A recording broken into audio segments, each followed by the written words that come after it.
Hello, I'm Sarah. This is Liz. And yeah, we're really excited to be talking to some of the artists today because this will be the first time that I am really getting to see them since quarantine started. But I think a lot of the inspiration behind the show for me was Vice's longstanding history championing new voices in photography. And a lot of the artists in the show had been featured in Vice or were artists that I was wanting to feature in Vice at the time. And I feel like they all uniquely challenge status quos in photography, and I just love their work. Yeah, so we're really excited to hear more from them today. Yeah, and so instead of doing kind of a more traditional roundtable, what we're actually going to do is bring each artist on solo, and so we get a little bit of personal time with their work. So I'm just going to read a little bit of exhibition text about each artist before they come on. So who are we starting off with? So we're starting off with Tamara Abdul Hadi, who was born to Iraqi parents in the UAE and raised in Montreal, Canada. Her work documents the complexity and idiosyncrasy of marginalized communities that are otherwise flattened through stereotyping and underrepresentation, particularly in the Middle East. For her series, The People's Salon, Abdul Hadi photographed inside men's hair salons in Beirut and the Palestinian cities of Ramallah and Gaza. The resulting images are a celebration of the unexpected freedom and creativity exhibited in the art form, rooted in masculine self-expression and self-care. Yeah, and Tamara, our first question for you is, the images in the series are very atypical of the representations that Americans often see of places like Gaza. And we wanted to have you speak a little bit about why you chose these barbershops as your subject matter for the show. Hi, thank you so much for also reading that write-up. It was good to hear, and I'm sad that I didn't get to see the work live. It looks so beautiful. Yeah, I've seen photos and it looks really, really wonderful. Why did I choose? So, I mean, for me, like you said in my introduction, a lot of my work deals with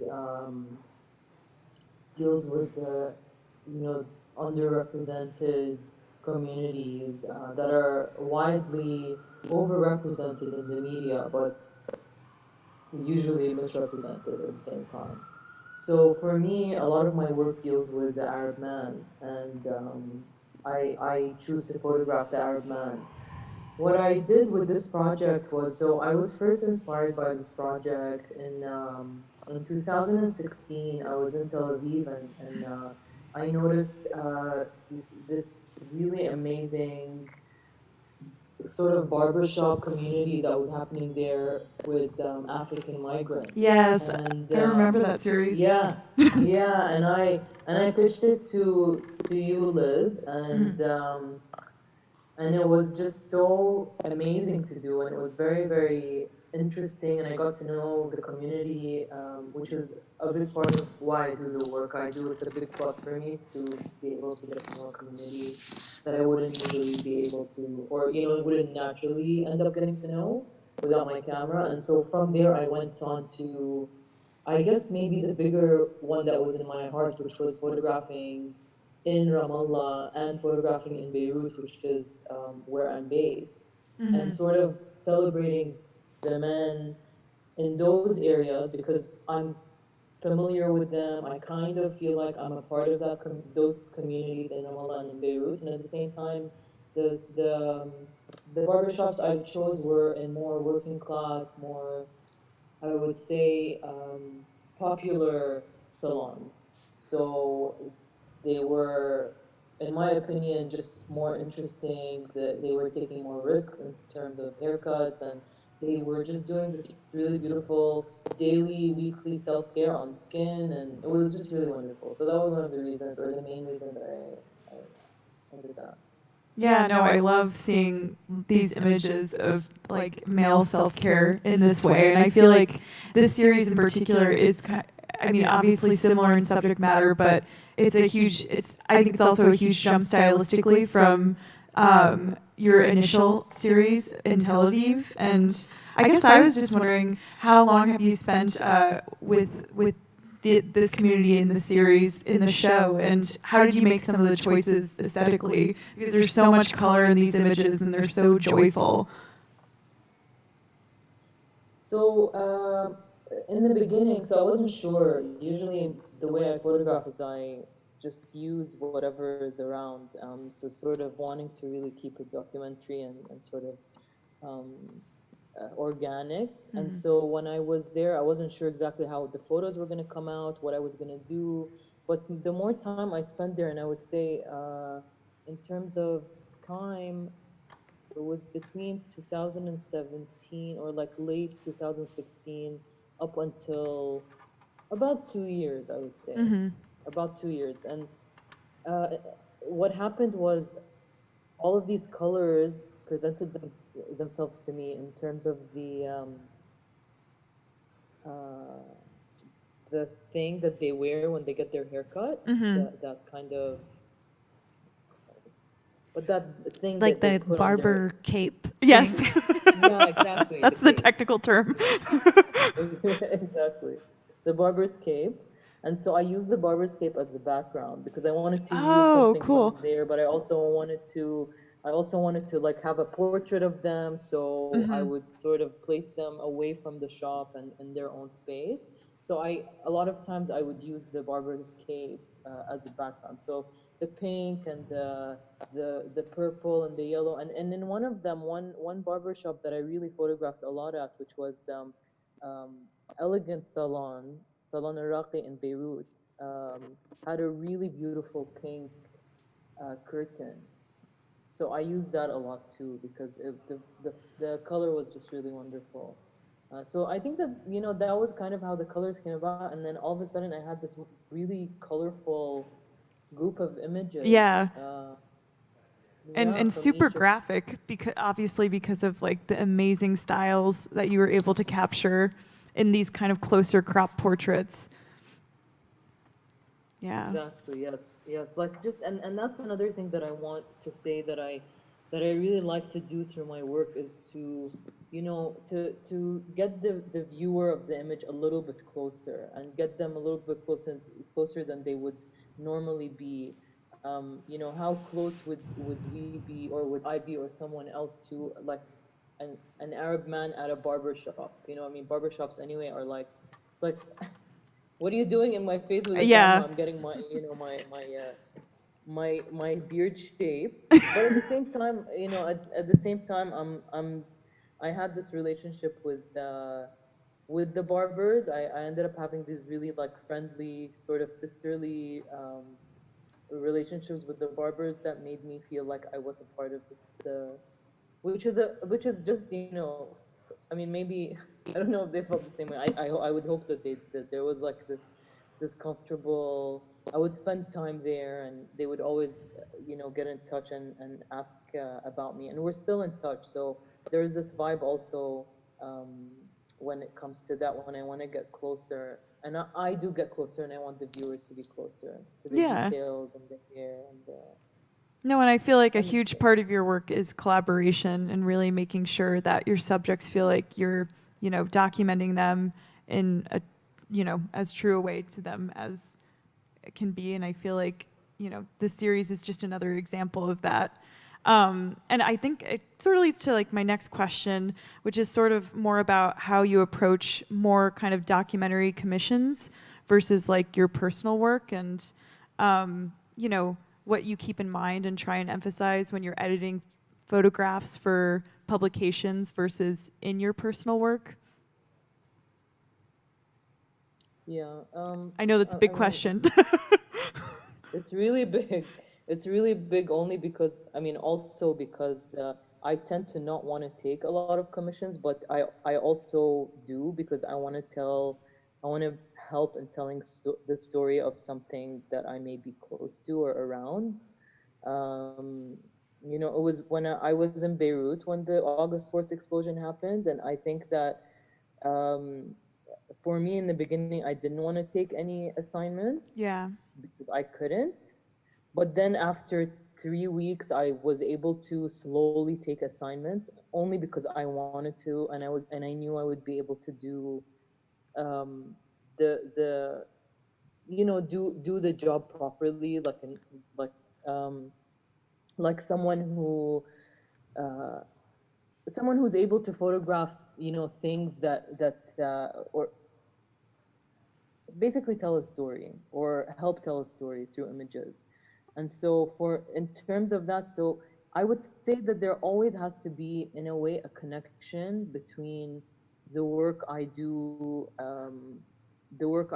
personally, and even the work that I take on. Yeah. And the assignments that I take on really have to be, they have to be something that I myself agree with, believe in, don't mind my name being attached to, all of these things. As a young photojournalist, I had my work with my photos with a lot of words that were not mine, and Yeah.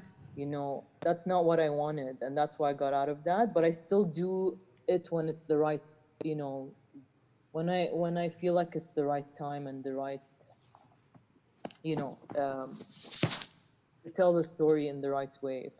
If I have the chance to do it, I'll do it. So I think that my heart goes into both of those, sort of. I try now, after all these years of working as a photographer, doing personal work and assignment work. Have you, I mean, in terms of like the past 7 months in quarantine, I'm wondering, like, have the events of the past year pushed you to take your practice further, or has it made you refocus on aspects of your practice at all? So I work. For the past 3 years, I have been working with my life partner, who is also my creative partner, and so together we sort of worked on things in the past 7 months because we had time. Uh, I think that I mean, it's been a weird time, of course, that word everybody would agree with and mentions all the time. I think that for us, it's very discombobulated anyway, because Lebanon had Yeah. a revolution, and then we went into COVID with everyone else, and then we had the explosion. So it's been really like, so visually there's been work. We've done work. We put together a really nice project that was shown in Istanbul. That was a really cool collaboration between us, describing the past year. And so for us, I think that was kind of cathartic and also nice to do. So in the beginning, no, and then throughout a little bit, yes. But Yeah. I mean, yeah, it's hard to describe anyway No, I feel how one like, feels. I know, I was just going to say, I feel like everybody is finding new ways of working and processing. So, Yeah, exactly. And I think that, because it's a collective, I think that it's interesting to see how a lot of us have similar feelings and have gone through even similar creative experiences. yeah.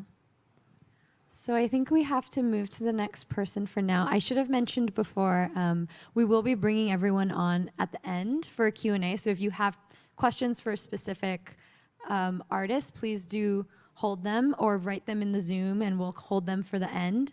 And then we'll have a chance to actually ask all of the artists' audience questions at the end. But thank you so, so much, Yeah. Tamara. Thank you, Tamara. I know this is. Thank you. Thank you, Liz and Sarah. So next we have Laurence Philomene, whose work reflects their life experience as a chronically ill transgender artist. For their ongoing series, Puberty, they've taken a self-portrait every day since starting hormone replacement therapy, aiming to create a raw and humanizing portrait of the trans experience. For the series Huldefolk, I'm sorry, I hope I'm pronouncing that semi-correctly, meaning hidden folk in Icelandic, Philomene expanded on this daily practice by taking self-portraits amid Icelandic landscapes. Their series draws on local folklore, which speaks of hidden people who sometimes appear among nature, but at other times stay hidden, drawing an analogy to non-binary identity, which they say at times feels highly visible and at other times completely erased. Hi, Laurence. Hi. Hi. So I guess How's it going? Oh, you know. I guess to start off, I'm just really curious because I think a lot of the work of yours that I've seen is taken seemingly like in your bedroom or like in an apartment, and then these are so strikingly different in the sense that you can really see this vast Icelandic landscape. And I'm just curious to hear more about your experience in Iceland and particularly how you learned about this specific mythology and how that kind of became useful to you as, you know, an analogy. Yeah, it's interesting that you bring that up because literally, like, I just wrote in my notes before this that I feel like this particular work that's being shown at the museum is a departure from my usual work because my work usually focuses on like my immediate surroundings and my immediate community. And this is like a complete departure from that, but it's still looking at the recurring theme of self-representation, which I would say like 90% of my work is about. But basically, honestly, this is just like I had the opportunity to go do in an artist residency in Iceland, and the person who runs the residency, sorry, my cat is like being a complete brat. I love them. Yeah. Hi. Yeah, so I just went to do this artist residency. A friend of mine was running it, so it got to be like very, very collaborative. And I got to have a lot of support in what kind of work I wanted to create. And they brought up the idea of Huldufolk, and then we just kind of started thinking back and forth about how that could relate to non-binary identities and finding ways to like expand on the puberty project, which I'd already been shooting for a few months at that point. And yeah, that's how the images happened. I think it's really powerful. I think for me, it reminds me of the book Trapdoor by Tourmaline, and I'm like Chris Vargas, which really articulates like this paradox of transvisibility, right? That it's kind of this simultaneous hypervisibility and erasure, often at the same time. But I think that so often what we kind of see and hear around that is so politicized. So it's interesting to see something that is actually more so a whimsical representation of that. And something too that I really wanted to touch on was this idea of like the trans body in nature, which I feel like a lot of the themes that I approach, like a few years later, I see it becoming like more and more mainstream. But at the time when I was shooting it, I wasn't seeing a lot of those images and this idea of like the trans body as a natural body and kind of becoming one with the earth was something that I was really interested in exploring because it's a bit different from what I usually do. And also like genuinely was like really intense to live. Like these are some of the most like physically demanding images I've ever shot in my life. And so like that experience of like really being in my body and feeling the earth, this sounds like super hippie, but like it was it was very powerful as a trans person and as a way to like connect with my body. And something else too is that I find interesting with the images is that it plays with the idea of like what you assume a trans body to look like, in the fact that you look at the images and you might not know that it's a trans person in it, which is something that I always like to play on and play on this idea of like what we assume transness to be in a lot of ways. Yes. Oh, hello. That is, she's just like being a pain in the ass. They're like, pay attention to me. Yeah. No, but I think what you're saying about nature is really powerful, actually. And I remember, I think, in your initial notes that you had sent us for the show, you mentioned kind of this idea that nature has all these constant cycles and is constantly changing, and how that is kind of poetic in relationship to particularly the non-binary experience. Yeah, and I feel too, like in my work and in this one and just my body of work in general, I really like to look at the idea of transition outside of just like a trans specific experience and looking at other transitions that like we all go through, and also transitions in this case that like the landscape goes through, because it's like has the tectonic plates, and it's just constantly shifting and evolving, and everywhere, but specifically in Iceland, you can like really feel it. And so there was like a really nice parallel there. I am curious, kind of, it's funny, like looking at these images now, they're so starkly different than kind of what we've all been experiencing in quarantine. Like, I'm like thrilled just looking at them. I'm like, wow, this is so exhilarating. But I'm curious kind of what you have been up to. And, I think we wanted to ask the same question of all the artists, which is, so much has happened this year. And whether any of the events of this year have kind of refocused your practice or kind of even pushed you further in certain respects. So before the quarantine started, I was already working on my project Puberty, which I started in January 2019, which is a daily self-portrait and kind of self-documentation practice, which is largely based on like kind of the domestic world. And so when quarantine hit, that aspect of my practice really didn't change at all. So people always ask me like, how did your practice change in quarantine? Like it didn't. Like, I just do self-portraits in my home. But it was interesting because especially around like March, April, like there was such interest from editors in that specific kind of world that like the photographer's inner world. So my work became really relevant, and the themes I had already been exploring for like 2 years were really at the forefront of like the photographic practice for a minute there, which I thought was really interesting. I've just been doing that every day is what I do. My mom, I was talking to her the other day, she's like, yeah, every time I ask you what you're doing, you're just like, yeah, I'm still working on the same project. I'm very committed. I'm very into long-term projects. So that's what it is. But I did kind of incorporate the nature elements that Holderfolk has. Like every chance I get to go outdoors, I do the nude self-portraits into kind of like a nice break from the indoor moments. So I have done some of those while in quarantine, like when I can. But yeah, other than that, I'm working on a book of Puberty. So I'm working on the images, and then I'm editing the images and doing the layouts and kind of pulling all that together. So. Oh wow, that's kind of like the perfect project. When can we expect? Yeah. When can we expect to pre-order this book? Well, the project is going to be done shooting in January. It's a 2-year project. Wow. And so we're kind of slowly working on the layouts, like as the images are being created, and hoping to have it, pre-ordered this winter and out for release in the spring. So. Oh my gosh, that's so exciting! Yeah, congratulations! Congratulations! Thank you. I'm super excited. It's like the biggest project of my life, casually. It's a really big deal, and that series is incredible. If anyone hasn't seen it, I think what's the best place to kind of see the most images from that? I know we've published many of them on vice.com. Yeah, there's 2 sections on my website. If you go under personal work, 2 collections of images from Puberty, and then I try to post updates on it on Instagram, so you can see more images on my Instagram there. I am a bit behind, but I will catch up on editing them. Aren't we all? I know. Laurence, I've been following your Instagram vlogs, and I've been loving them.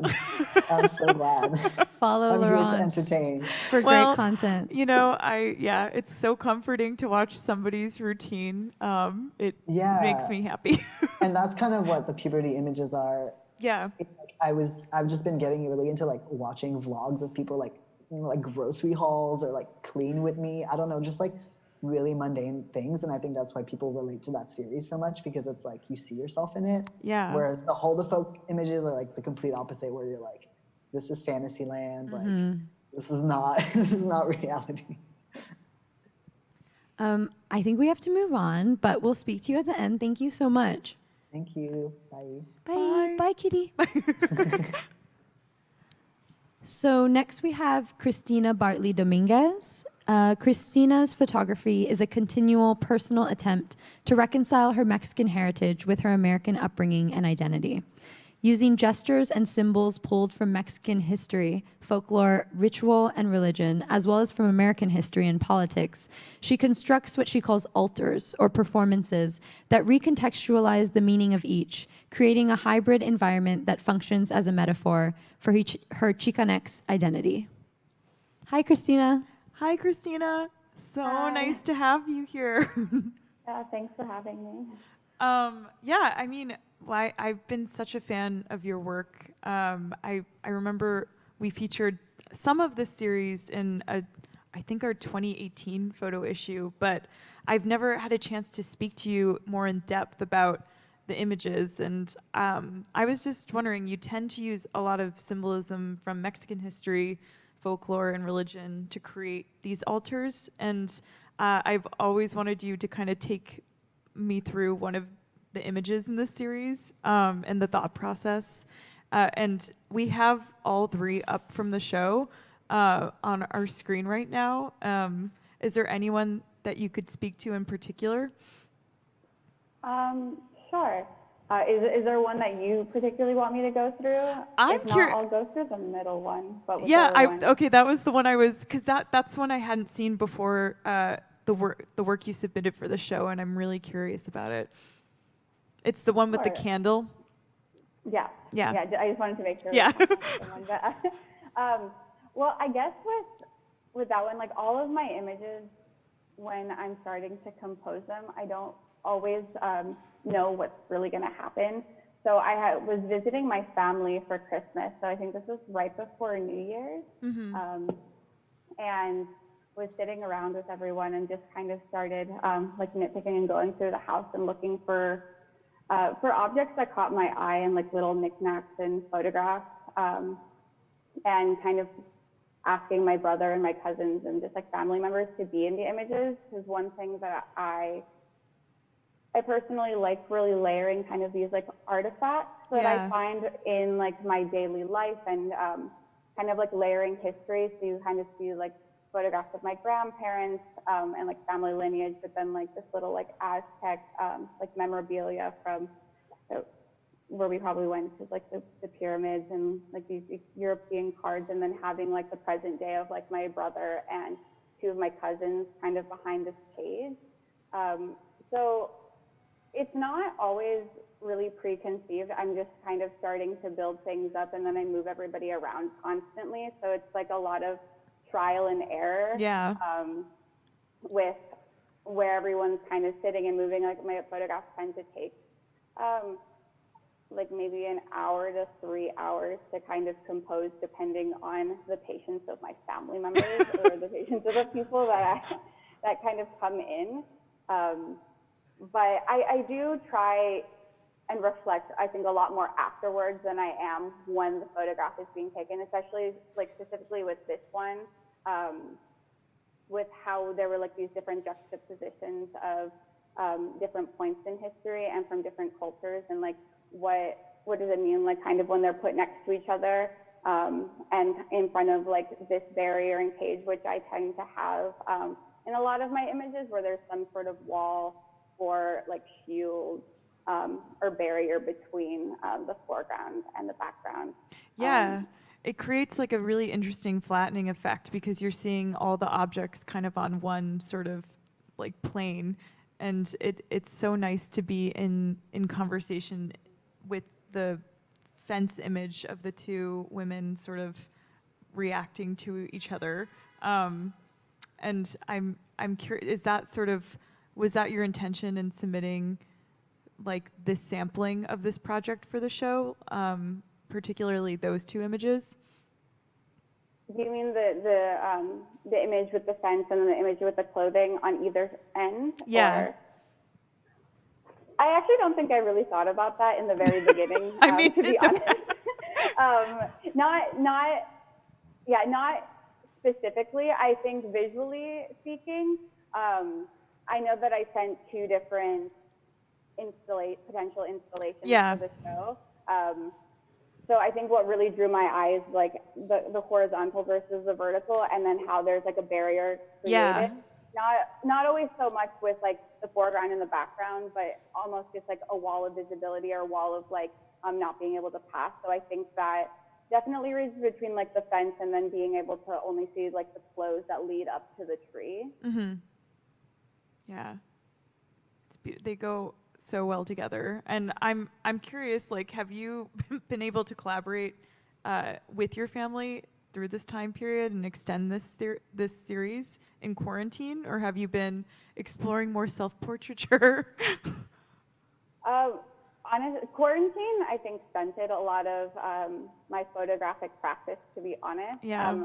I live with my brother and my cousin, but none of my other family members live in the city. So before quarantine, I actually was in Mexico City for about a month and a half, and I had a studio. So I was really able to start making a lot of work in the very beginning of the year. And I think being able to explore with different objects that I found or things that I was able to build and kind of getting a different understanding on how to make work in another country, because this is the first time that I was also living by myself. Yeah.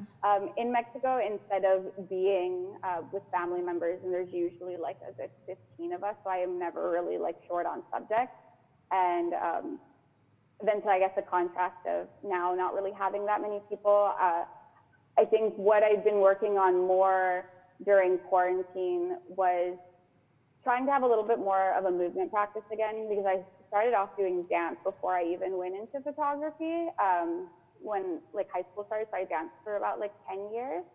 And then kind of figuring out how to mix the two. So it was really research-based during quarantine and how to make more like performance installations for the future, and how to combine like the visuals that I have within my images, but kind of have like this continuous motion within them, or figuring out, like I guess theoretically in my head, on how people can actually move through a space. So like creating this like live stage for people to move through, and have like these performative characters.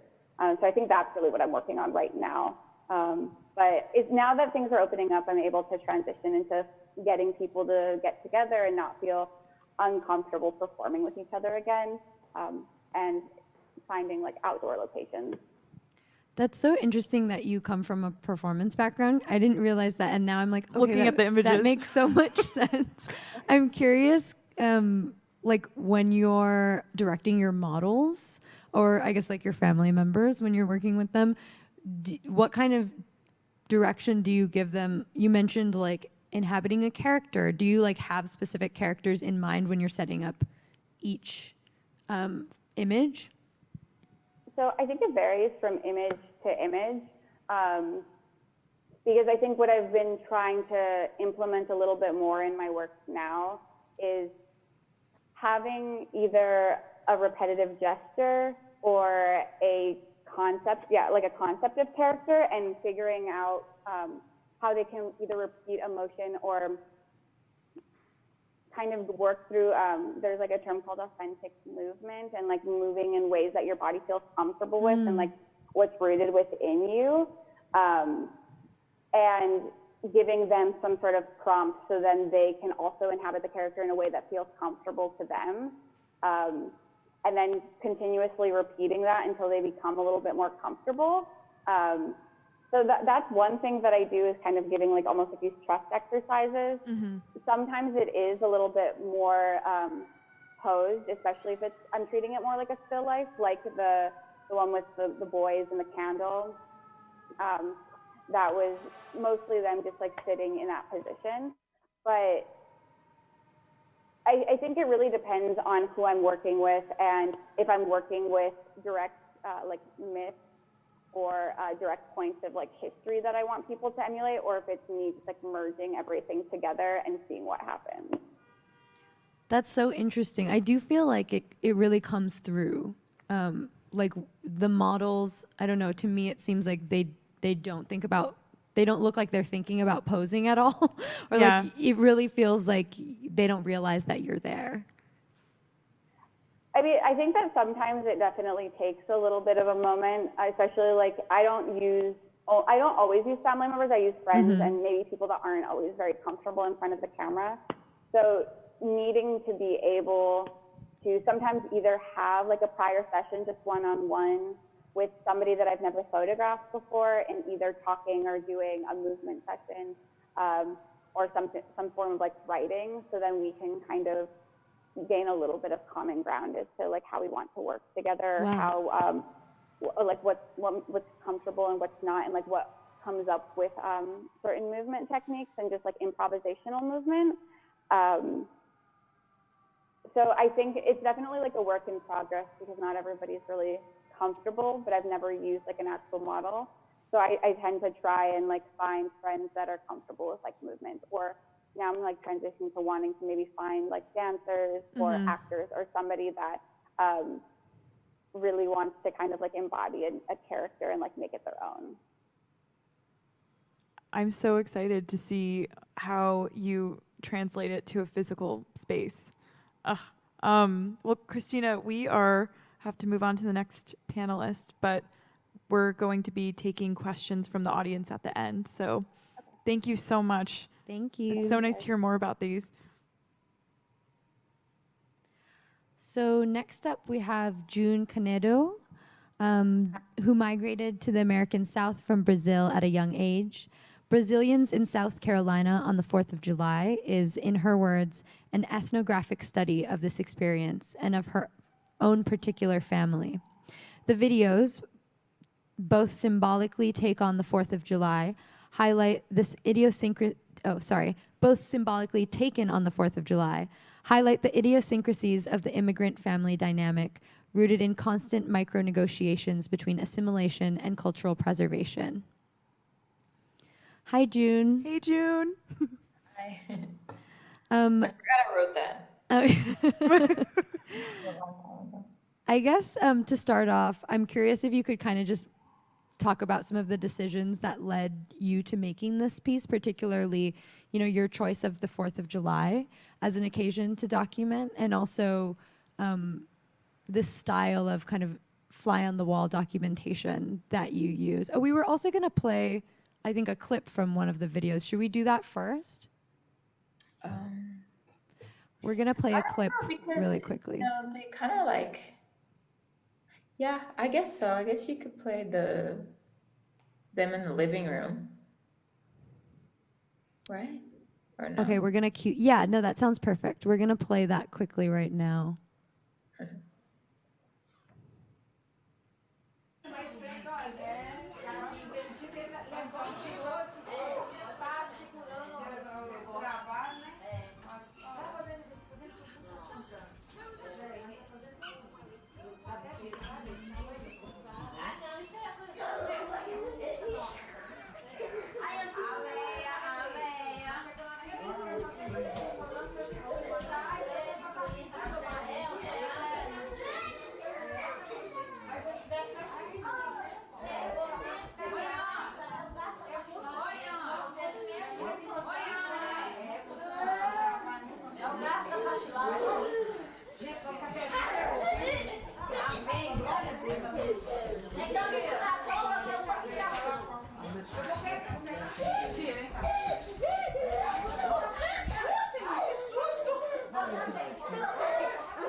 Okay, we're back. We just got a little taste. Yeah, so the same question. How did you kind of decide on this day and this approach for this? It's so nice to hear them, because I can't see the screen from my end. So it was so nice to hear the sounds of them in the living room. I miss them so much. It's been so long since I've seen them because of COVID. But why? What was the question? Why did I choose? Well, I was just curious kind of why you chose particularly the 4th of July for this video. And it's so strikingly kind of like fly on the wall. And why that approach? 4th of July is, well, before COVID. It was kind of one of the only times that we gathered. Weirdly, my family moved to the South. So for us to be in the South, they like subconsciously take on like Southern culture, just because you know, where we're from is so small and it's so deeply Southern that it's inevitable. And 4th of July down there is like a really big holiday. As you can imagine, it's super, super, super American. But it's also one of the only times that they get to take off, and it's in the summer when all the kids are out of school. So this particular year, we were kind of all able to gather for the first time in a really long time. And it's so funny for us to like be practicing these like 4th of July rituals, like barbecuing, beach, you know, there's like flags and things, and like people are wearing American flag t-shirts and stuff. But for us to be totally and 100% Brazilian, doing those like rituals, because my family like didn't assimilate at all. Um, they like hardly speak English still. They've been here for like 20 years. And they stay super like close knit in their little Brazilian community in the South too. So it's like this idea of being in this like deeply Southern town where everybody's celebrating the 4th of July. And it almost feels like every time I'm with them and in this kind of space, we're like this secret little pocket of, you know, these mysterious people in this like very American place. So I like the juxtaposition of being, you know, completely not from that place, but also celebrating this holiday like everybody else would in this one place. It's a very particular immigrant experience. Yeah. Yeah. So I know that you also came out with a book earlier this year. Yeah. Was that this year? Yeah, wow, this year has been really a right ride. before the show. The day before the show. No big deal. Oh, wow, yeah. Making moves. Belated congratulations. Can you just tell us a little bit about that? I know that's also related to, you know, these same themes. Yeah, the book was something that I was thinking about for so long, because I knew how strange it was to be, you know, so Brazilian growing up in this town. So I always understood that one day I would like do something. So over the years and going back to Brazil, and I'm one of the few people in my family that can travel out of the country because I'm one of the only ones that has papers. So I was able to go back to Brazil. And in some ways, I felt like a sense of responsibility to like document my family there over the years and bring back these images. But in another way, I always knew that I would inevitably put this together somewhere, whether it was like just a family album or an actual book. So these images were, you know, about 7 years of me going back and forth to South Carolina and Brazil. Wow. And then after, you know, all those years, I kind of held them in front of me for a year and wrote about my experience. And so the book is sectioned in 5 sections, and they are split with like the stories that kind of coincide with those different sections. So yeah, it's my first book. Wow. And it's called Maracuya, right? Maracuya. And where can people buy it? You can buy it off my website. I'm super not, you know,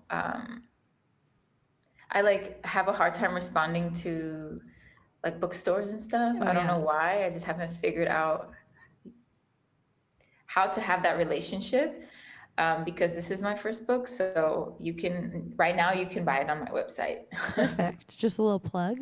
Yeah. But I also wanted to ask, I know, so you had a really specific installation request for this show, which was to have this dresser and this television.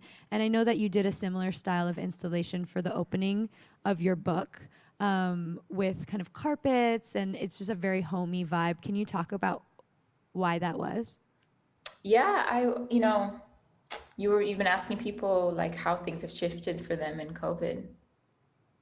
And for me, what I realized, since I left home, since we left Brazil, and then again, since I left South Carolina, I've been chasing home so much, you know, I've been chasing home in my work, and my like spiritual practice and my relationships.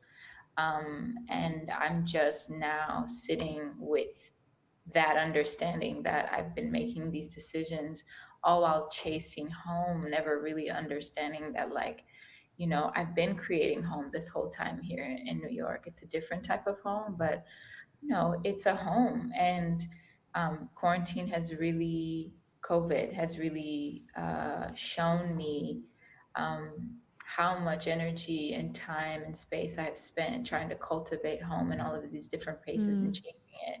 And what I have been focusing on recently is sitting with the idea that home is here, it's within me, it's within these like small objects that I carry, for my grandparents or my parents. So part of these installations, have been to create that home everywhere I go. Um, and I think because uh, the way you see it in the room, the way you saw it in the room, it was almost like you were also a fly on the wall watching this content that was seemingly fly on the wall. And so I really wanted the person to not be completely invited into the space, but still feel like, comfortable in the space. Like I don't like the idea of, how documentary photography, you're supposed to like give people a sense of someone's life. Yeah. And that doesn't sit well with me. I think that you can like get to know someone without like completely invading their space, So I hope that the installation gave, a sense of like comfort, yet you're still watching from afar. Yeah, absolutely. I love to hear you describe it that way, because I think that that is really the effect you get, where it's simultaneously intimate, but then it's also kind of voyeuristic, where it's almost like looking through a window or something like that. Yeah. And you're being like shown these two specific videos, and I like especially the living room one displayed on sort of a old kind of VCR TV, or no, that's a DVD, but old school. DVD, still old school. Yeah. It doesn't make sense for me to go back any further than the DVD, like VHS made, because I grew up with DVD and VHS. Right. Before that would be like me trying to like, that would be like posing. But the reason for the drawers, I don't know about your family, but I know that in my family, like we keep so many like important documents in our drawers. And so many like secrets in our drawers too. We like hide things underneath our clothes, and there's so many hidden messages inside of those drawers, which is why I keep using them in installations. Definitely. I will definitely say my immigrant mother loves trinkets, and just when one trinket is retired, it just goes in the drawer. So and cannot be fully banished. So I really like, in some installations I've like, you can actually get things from the drawers. Oh, wow. But not all of them. Yeah, I really like drawers, and I'm thinking about drawers more and more. Well, I'm glad that at least some people who might not have had the chance to see the installation in person were able to have you kind of walk them through it here. I think we have to move on to the next person, but we'll talk to you in a bit. Thank you, June. Thank you. So lastly, we have Matthew Morocco, whose work often plays with the form of photography itself. While his complex portraiture has tackled topics as varied as social media and cross-generational romance, he consistently uses mirrors and clever framing to draw attention to the process of image making and the role of the photographer. His series Orchid RGB, my apologies, RIP, leans into the formal inquiry through self-portraiture, examining how the digital evolution of photography has shaped viewers' expectations and imagining, in his words, a future in which bodies aren't fetishized, but rather exist as an abstraction that negates objectification. Hello, Matthew. Oh, no. Not with us. Oh, I think... Oh, okay, sure. Matthew is currently on a photo excursion, I'm told. And having some Wi-Fi difficulties. So this is a really authentic photographer experience. I do have to say, though, it's been pretty flawless so far. Yeah, it's true.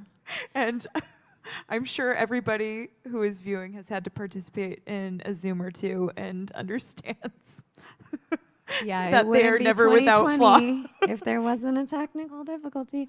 I think that Zoom should be like Times Person of the Year or like Cover of the Year. But yeah, I mean, we have a lot of these images. They're super, super striking to me. Yeah. I think this is, you might know better, but so the Orchid series of his in particular are the ones where he buys these monochromatic suits, and they're actually self-portraits. Morph suits is, I think, the technical Morph term. suits, sorry. No, that's just like the...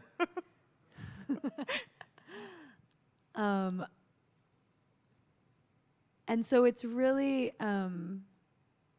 actually, yeah, I think this image really illustrates that what he's doing is really thinking about like down to the level of optics and the ways that our eyes actually understand color.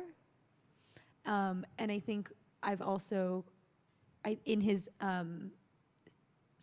artist statement for this series, talks about just how a queer person can be kind of erased and hypervisible at the same time, the same thing that we were talking with Laurence about. Yeah. And just this idea that queer people are so pressured to kind of represent themselves. So I love the idea of kind of like abstracting the body and saying like, actually, you won't be able to see my body, which is so often hypersexualized. Hello. Hi, Matthew! I'm here. I see you. are you like in a cafe? Yeah. I love it. Can you hear me? I Yes, can hear you. We Yeah. can hear you. Thank you. We got Yeah. your I think your avatar for either Gmail or Zoom. trumpet. You're chosen. But that's that's okay. not me. Oh, Oh. psych. Whoa, sorry. I think that's someone. That's. Well, yeah, I think that's someone else's. Anyway, I'm glad to be here. Matthew, we're I glad thought to it was- have you. Thank you for, I know there is no greater anxiety than trying to find a good Wi-Fi connection and connect to a video conference. Oh my gosh, So, it's been like impossible. There's no Wi-Fi anywhere up here, and Where are you again? Thought I would. I'm in Northern Oregon, just like sort of on the border, almost to the coast, almost in Portland, actually. oh, okay. I was just in Portland, like right as the fires were starting. Oh my gosh. Yeah, it's been kind of bad everywhere. I Are- live in LA currently, but I'm sort of just like photographing up here. How long have you been there? 5 days. Well, you've settled on a nice cafe. we did a run through of sort of the project in the show, but I wanted to talk to you more specifically about how you chose to install and what, like, particularly like the single frame you chose, and like the significance of the hand frame as part of the display. Yeah. I mean, I mostly just wanted to think about framing kind of in a different way than, you just put it in a frame, put the photograph in a frame, and it sort of exists on the wall. I wanted to a lot of the work is really about how things are or how people are kind of moving in and out of the internet, or rather like the digital space versus like real space. And so I thought it would be really interesting to do a 3D scan of my hands and then make that into a frame and then print that out and make it a physical object.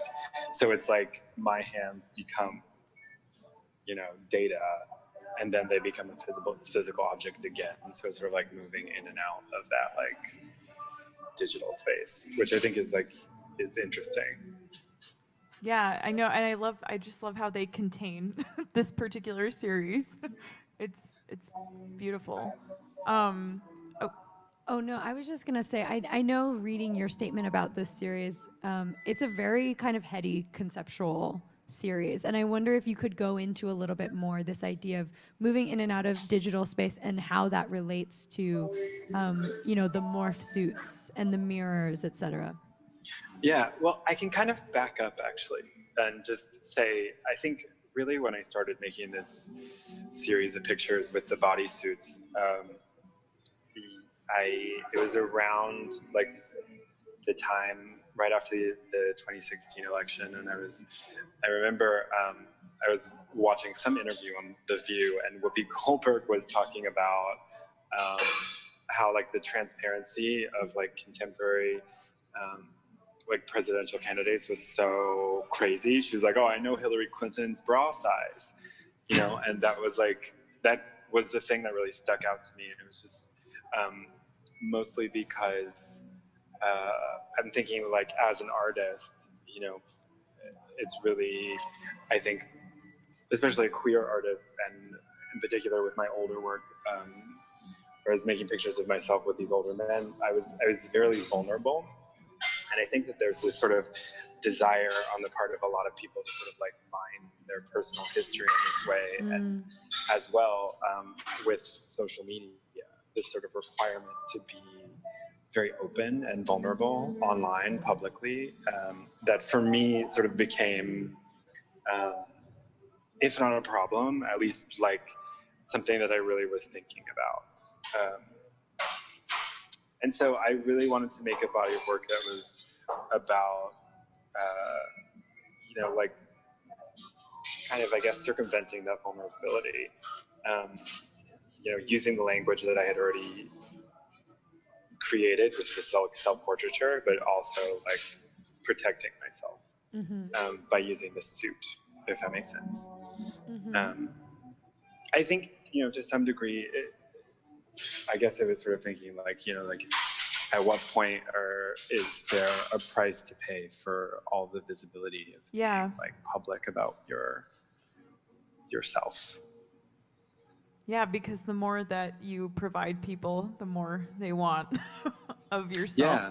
And I think like you make such a good point with your previous work, like that put you in such a vulnerable place, and to share that work online, and promote it.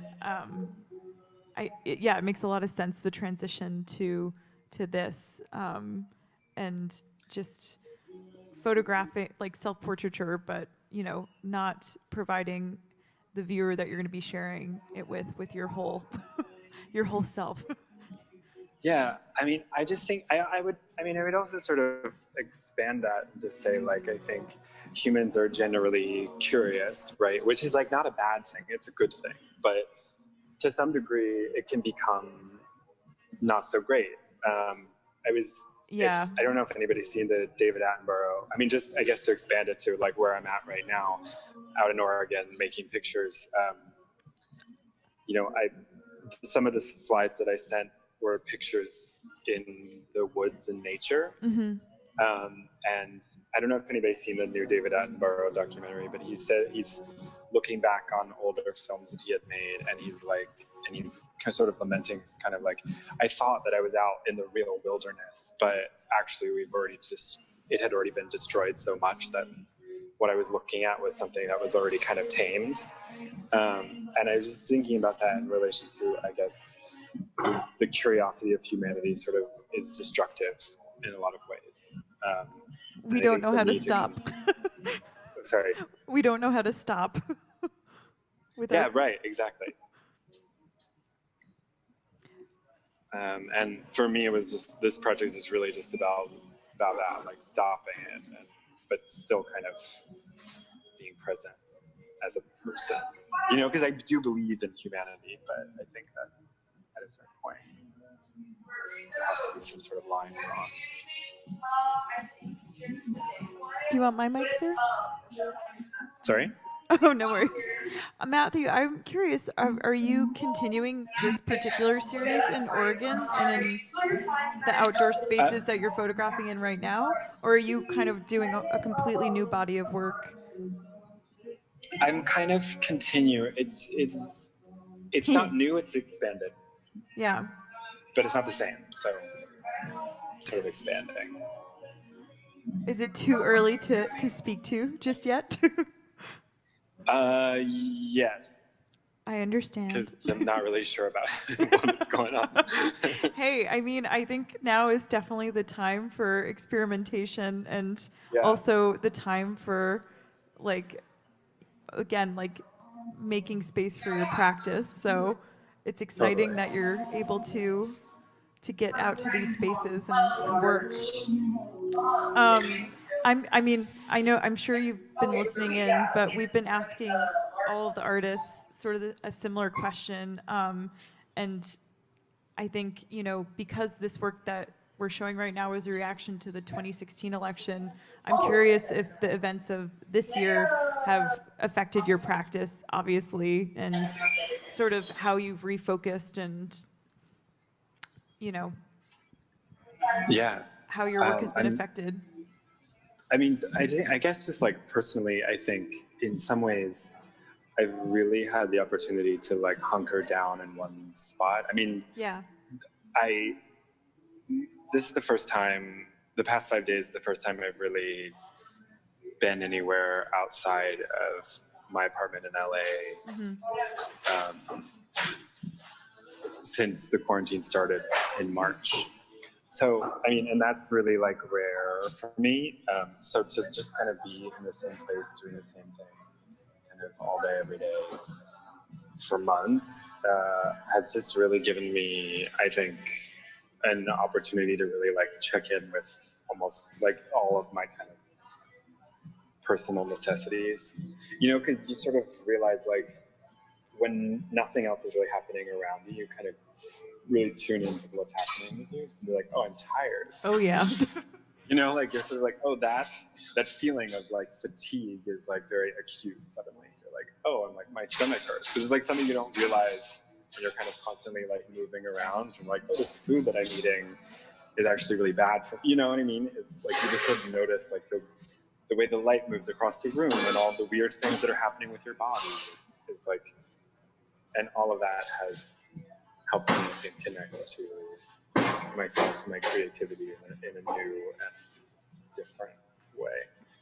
Yeah, that's such a good point. Like, I think, we often are so caught in our output that we're just sort of moving through all of our projects.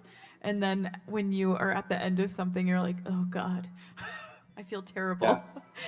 And quarantine. What have I done to myself? Yes. Well, I'm happy that quarantine has been a time for you to sort of reflect, and I think lots of people are trying to get healthy, or try to in this time too, and be more in tune. So I think, whoa, did my mic get louder? I know. Sorry. I think we're gonna bring everyone on, and then kind of take some questions from the audience, the virtual audience. Oh, we've got questions already. Yeah, Matthew, thank you so much. Thank you so much, Matthew. Thank you, guys. But we're gonna take questions now. We're gonna keep talking to you. So to all of you.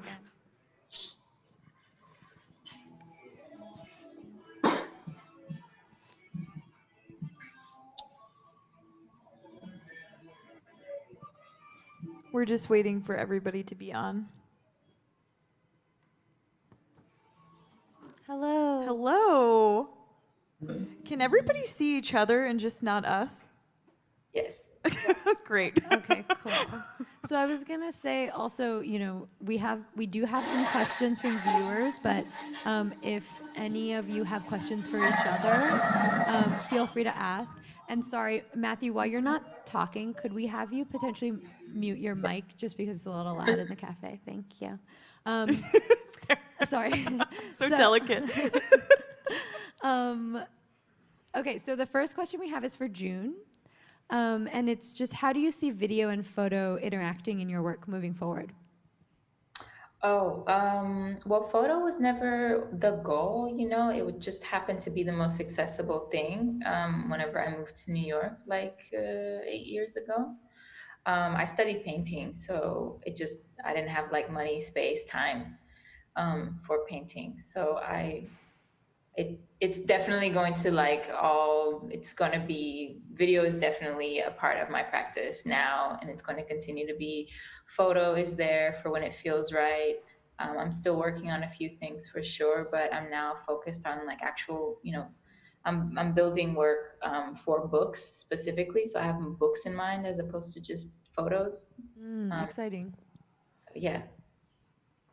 Do you think that you would ever do a book that encompasses photo and painting together? Anything like that? I don't know. Currently, I'm working on a book with an organization.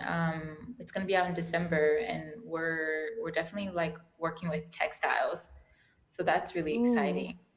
Yeah, I'm learning so much. So definitely, I hope so. Yeah. So we also have a question for Laurence. I'm going to try to read this.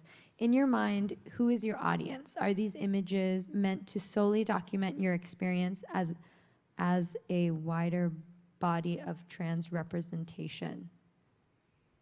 So I think my work is interesting in the fact that there's kind of like a lot of different audiences that I'm talking to at the same time. Kind of like when you watch a kid's movie, but they've definitely put some jokes that the adults are gonna understand, but not the kids. So I feel who like are that's the how I kids feel and about who it. are the Where adults? like the work is speaking to other trans folks in a way where they can relate to it and we can have a conversation on that level. But then at the end of the day, like my aim is also to create a body of work that anyone, regardless of their gender identity, can relate to, and where we can really start to connect like as human beings outside of like whether you're cisgender or transgender or gender non-conforming or what have you. So in conclusion, my audience is everyone. Nice, thank you. And then we have a question for everyone. So I think we were talking about this earlier. It's always awkward with these to tell people like just jump in, but truly, definitely, if you feel like answering, please do just jump in. So I won't have to put you on the spot. Was the process of producing for a museum exhibition different than print, and if so, how?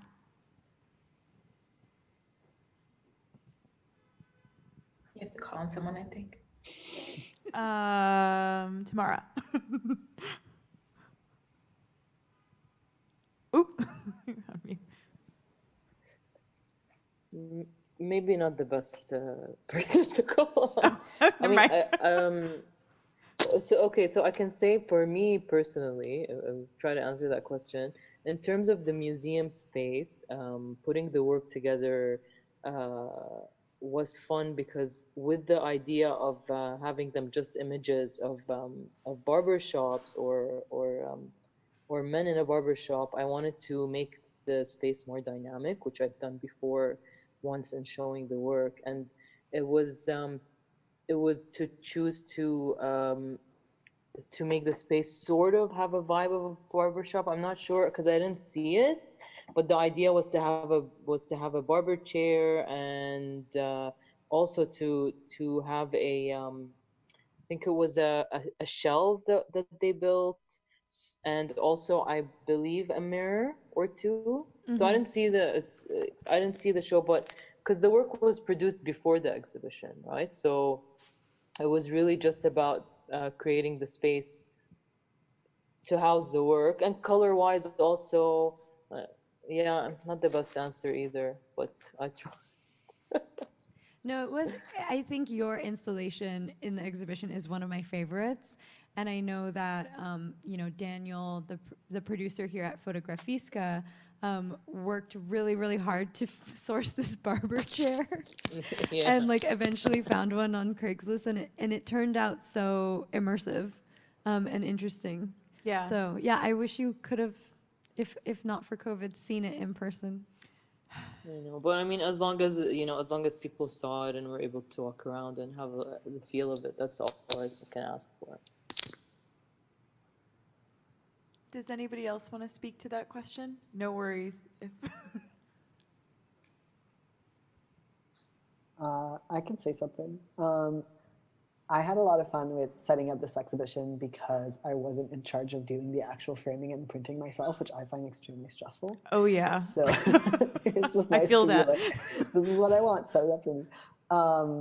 But the way that I like to exhibit my work is like quite minimalist, and I feel like it was one of the more simple setups of the whole exhibition because I just really like to let the images like speak for themselves. So yeah, I don't know if that answers the question, but it was fun. I think for your work as well, what was so cool about seeing it in person too is that the images were so large, and I know that Yeah. that was an intentional decision.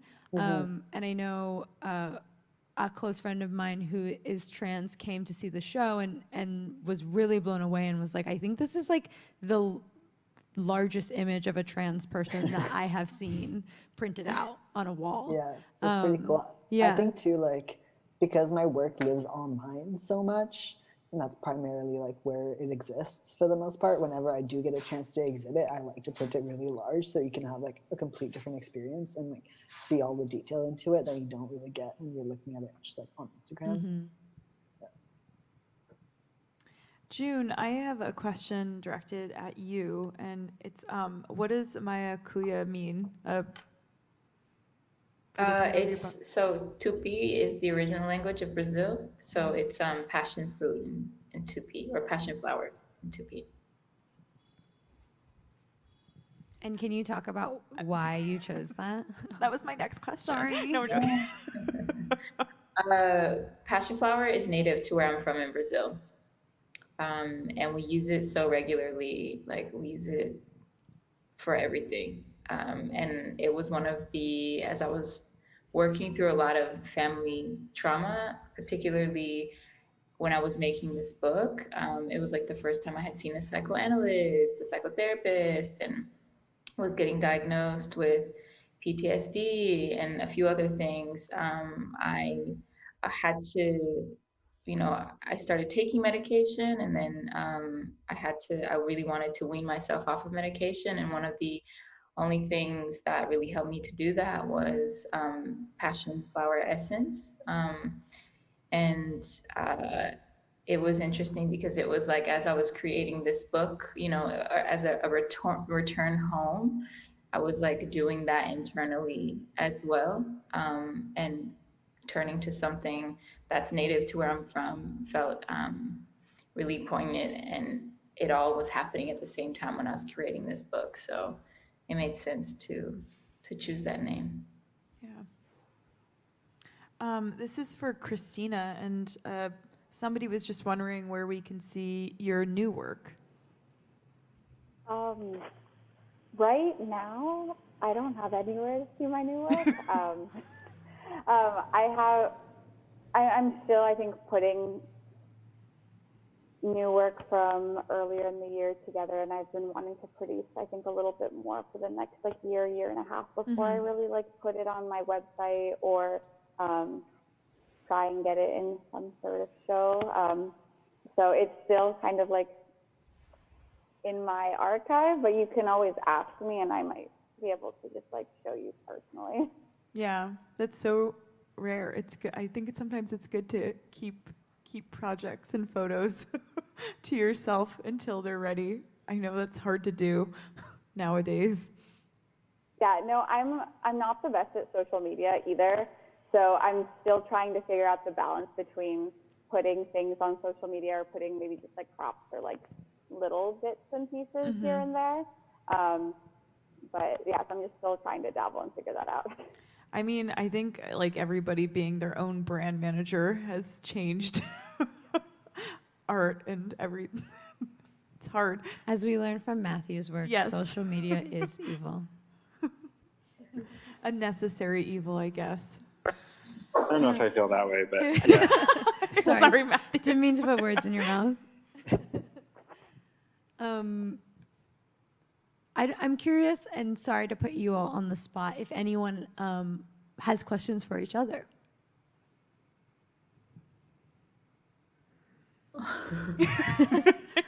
Sorry, awkward. Okay. Zoom is already awkward enough. I apologize. I want to screen grab this moment of Zoom horror face. None of us came ready. No.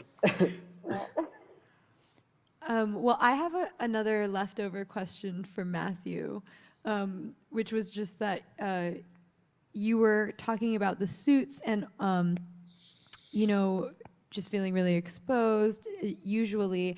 And I find it interesting that a lot of the other like self-portraits of yours that I've seen, they're pretty expressive, but not really compared to these ones in the suits where you're really more so theatrical. And it's like, I'm curious if you, what the experience of being in the suits was for you, and kind of if you felt like because you were abstracted, you could actually kind of like let loose a little bit more and emote a little bit more than you would normally.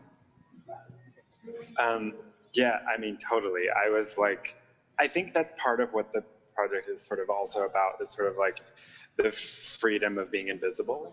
And for me, that was like definitely a huge part of what I was doing. Because there was also like a lot of these,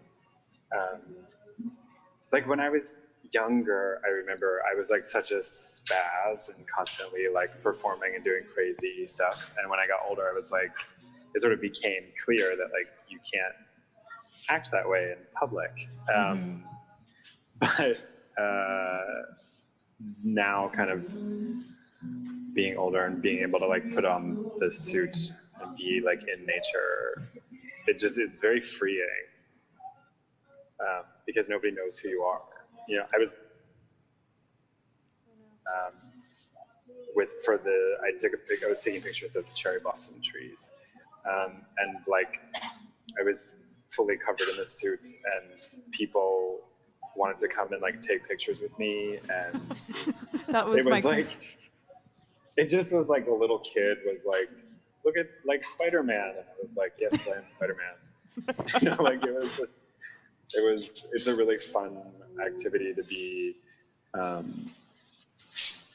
anonymous. I think if I had it my way, I would just like be one of those people who dresses as like Tickle Me Elmo and like hangs out and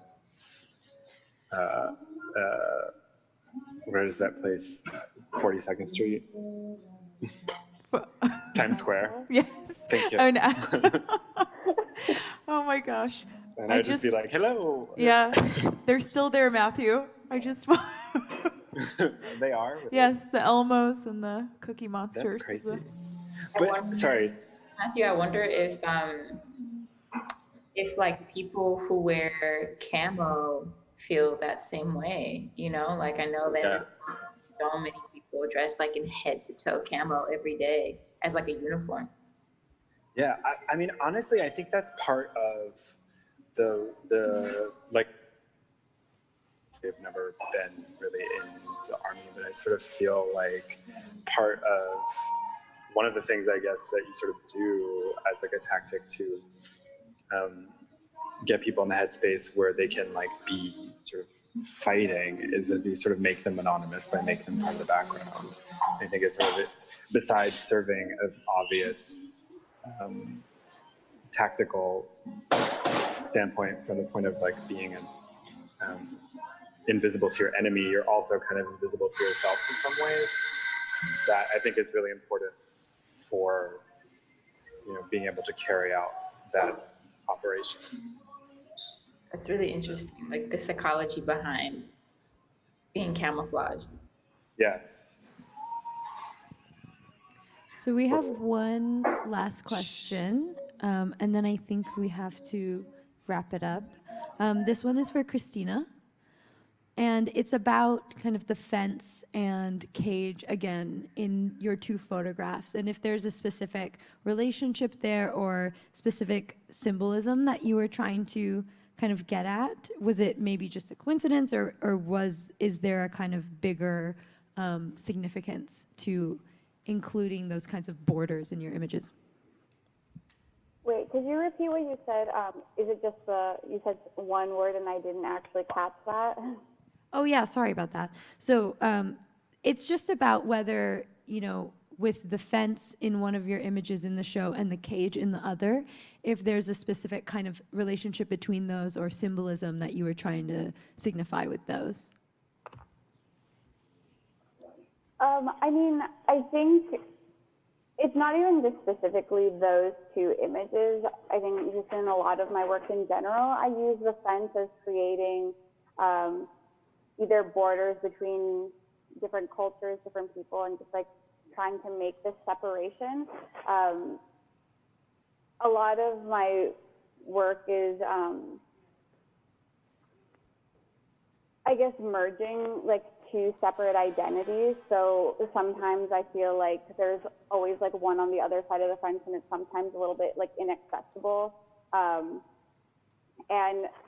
I think that the fence actually goes a lot with not so much the images that I have in there, but like these borders, and then it's really similar to the way that I paint myself. So I guess like Junior, to use the word camouflage to describe like what Matthew was saying, but like this like camouflage of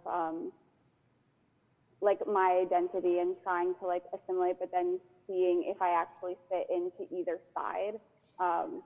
That like I'm teetering in between, so it's always like in the middle of like this fence, and on one side, like if somebody allows me to be able to access that or not, or if I'm kind of left out of that side of my identity.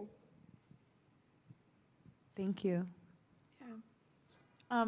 Thank you all so much for being a part of this discussion today. It's, again, such an honor to feature your work in the show and be in conversation with you. And I just, again, want to thank all 14 artists who participated in the show and shared their work with us. It is on view until Sunday. And it has been open for, oh my gosh, 7 months. I mean, opened, quote unquote. We're doing quotations. Yeah. Thank you all so much. It's nice to see you virtually. Thank you. Yes. Thank you. Thanks. And thank you to viewers. Yes. Bye. The joy, Matthew. I'm tired. I love your cat. Bye. Bye.